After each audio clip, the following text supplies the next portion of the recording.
Hi everyone, Rami and Stuart here, and we want to show you how to spend a day enjoying the amazing Greek island of Santorini. When you picture the Greek Isles in your mind, there's a good chance you're thinking about Santorini. Whitewashed cave houses sitting atop terracotta cliffs, dramatic blue dome churches, and panoramic views over a flooded volcanic crater. But how do you actually make the most of it if you're just on a quick cruise stop?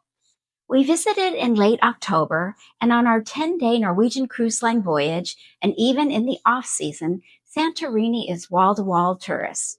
Today, we're taking you through our complete whirlwind day, from navigating the crowds on Ia on foot to looking back at those famous cliffs from deep inside the Caldera.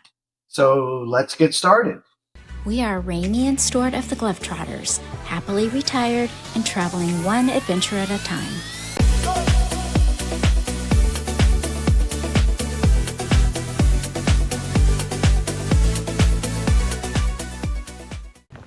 Our morning starts with a Mediterranean sunrise as the ship glides through Channel Islands towards Santorini. From the ship's deck, we see the towering 1,000-foot cliff walls with snow-capped, sun-bleached homes overlooking the bright blue Santorini caldera.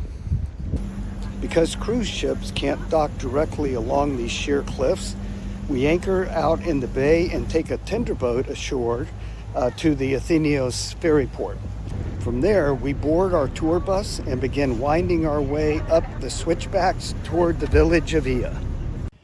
Our first main stop is the world-famous village of Ia. We have about an hour here to explore on foot. Even in late October, the narrow marble walkways are packed. Hard to imagine what peak summer looks like. Even with the crowds, Santorini is worth every single second and every single penny. A short walk from the bus, and we are at the Platsani Square with its centerpiece, the beautiful church of Panagia Platsani, featuring a 5-dome cruciform dome and a tall bell tower housing 6 massive bells. As you walk along the village spine, every turn offers a new viewpoint, looking out over the cliff edge into the caldera below. We guide our way past the traditional Cyclotic church architecture of the Staurós Church, down toward the famous 3 Domes Viewpoint. Here, perched closely together, sit 2 of the most photographed churches on the island, St. Anastasi and St. Spirydon. Looking down from the walkway near the Spaki exclusive hotel, you see the village of Panagia to the east and a different view of the blue dome churches to the west.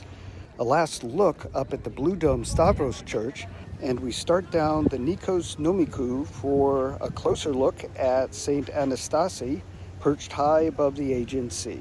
Looking for side paths off of the Nomikou for different perspectives of the Church of Agios Nikolaos, offering sweeping uninhabited views of the caldera, the Omithi Bay below, and the island of Thracia across the water. Moving on, we pass the colorful Church of the Holy Apostles, the Church of the Entry of the Virgin Mary, and the local clock tower, where you can take your picture with a local dressed in traditional Greek costume.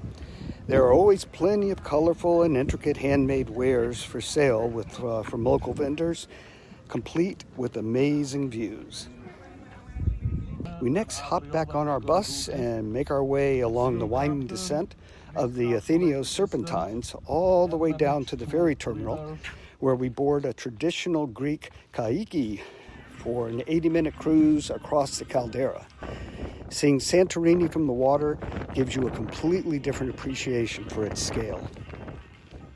Looking up, you can actually trace the path of the tour buses crawling like tiny ants up the Athinios switchbacks. As we sail north toward the Playa de Amuti, before looping back down, we get a magnificent view of the entire caldera wall. From the water, we clearly see how the homes sit perched along the very lip of the rim. As we pass our cruise ship, the village of Fira is visible along the cliff's edge, including a full view of the famous Karavolades Stairs cascading 580 steps down to the old harbor. Further north, we pass below Imolo Vigli and the massive volcanic outcrop of Skaros Rock. What's remarkable from down here is the geology. You're looking directly at hundreds of thousands of years of volcanic history exposed in the striped layers of red and dark rock, anchored by both the Big Mountain and the Black Mountain. Tucked right into a cavern at the base of these sheer cliffs sits Ecclesia Eptapeidon, the Chapel of the Seven Holy Children, accessible almost entirely by sea. As we pass by the west end of Armeni Bay, we begin to see the blue dome churches and whitewashed cave houses we were walking beside just an hour earlier in Ia.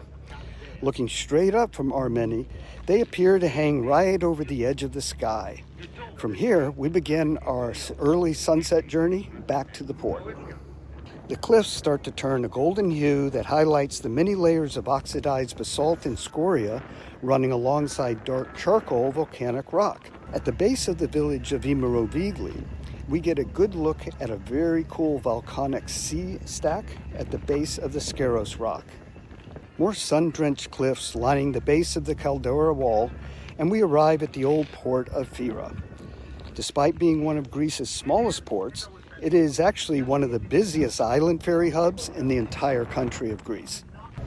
As the sun sets on descending cable cars, the Karavolades Stairs start to light up and continue to glow well after dark as our day comes to an end.